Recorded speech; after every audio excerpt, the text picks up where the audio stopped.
நம்மில் வைத்த அன்பை நாம் மற்றவர்களுக்கு கொடுக்க கடனாளிகளாக இருக்கிறோம். ஒரு அருமையான ஒரு தாய் இருந்தார்கள். அவருடைய மகன் ஒரு பயங்கரமான திருட்டு பயன். அடிக்கடி திருடி மாட்டிக்கொள்ளுவான். 2 முறை அந்த தாய் போய் அந்த இடத்துல இருக்கிற ராஜா கிட்ட சொன்னாங்க, என் மகனை மன்னிச்சிருக்கியா, தெரியாம செஞ்சுட்டா, விட்டுருக்கியா, அவ திருந்துவாயா? இந்த தாயுடைய கண்ணீரை பார்த்து அந்த ராஜா மன்னித்து விட்டார். ஆனால் 3வது முறை ராஜாவுடைய அரண்மனையிலேயே அவன் தங்கத்தை திருடின போது, when he stole gold from the king's palace, the king decided this guy has to be put a full stop. ஆகவே ராஜா சொன்னார், அவனை தூக்கிலிட வேண்டும். தாய் எவ்வளவோ கெஞ்சி பார்த்தாள், கதறி பார்த்தாள், ராஜா இறங்கவே இல்லை. ராஜா சொன்னார், நாளை மதியம் 12 மணி சரியாக நம்முடைய அந்த பெரிய ஆலய மணியிலே 3 முறை ஒலிக்கும் போது இந்த மகன் அவன் கொலை செய்யப்பட வேண்டும், தூக்கிலிடப்பட வேண்டும். மதியம் 12 மணி ஆனது. ஆலயத்திலே மணி அடிப்பதற்காக அந்த போர்ச்சேவகன் போய் மணி அடித்தால் சத்தம் வரவில்லை. தூக்கு தண்டனை நிறைவேற்றப்பட முடியவில்லை. எல்லாரும் ஓடி போய் பார்க்கறாங்க, ஏன் மணி அடிக்கல?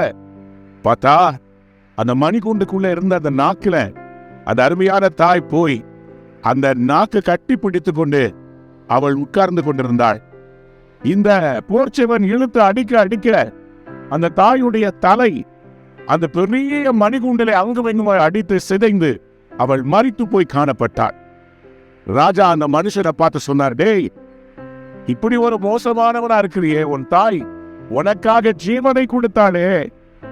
அதை சொல்லி அந்த தாயை பார்த்த அந்த மனிதன் கதறி அழுது தன் வாழ்க்கையை திருந்தினான். என் அம்மா எனக்காக வாழ்க்கையவே கொடுத்துட்டாங்களே. பல நேரங்களிலே நமக்கு கிடைத்த இந்த வாழ்க்கையினுடைய விலையேற பெற்ற தன்மையை நாம் மறந்து விடுகிறோம். கிறிஸ்து நமக்காக தம்மையே சிலுவையில் பலியாக கொடுத்தார். ஒரு தாயை போல, ஒரு தகப்பனை போல, கூட பிறந்த ஒரு சகோதரன் கூட இன்னைக்கு உலகத்துல நமக்கு உயிரை கொடுக்க மாட்டாங்க. இயேசு கிறிஸ்து இந்த உலகத்துல அன்பு கூர்ந்தபடியினாலே இவ்வளவாய் தம்மை நமக்காக ஒப்பு கொடுத்தார். நம்முடைய தலைமுறை சாபங்கள்ல இருந்து விடுதலையாக்க, கடனில் இருந்து விடுதலையாக்க, மனட்டு கற்பத்தை சுகமாக்க, கேன்சர் வியாதியிலிருந்து விடுதலை தருவதற்காக இயேசு கிறிஸ்து நமக்காக தன்னையே ஜீவபலியாக ஒப்பு கொடுத்தார்.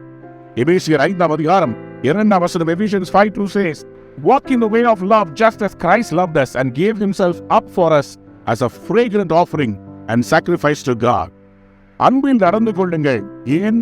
நம்மை தேவனுக்கு சுகந்த வாசனையான காணிக்கையாகவும் பலியாகவும் ஒப்புக் கொடுத்தது போல, நம்மில் அன்பு கூர்ந்தது போல நீங்களும் அன்பில் நடந்து கொள்ளுங்கள். Let us walk in the love of Christ that sacrificed itself for us. God bless you. Have a wonderful day. Love spread பண்ணுங்க, hate spread பண்ணாதீங்க. Bless others, don't curse, love like God loved us. Amen.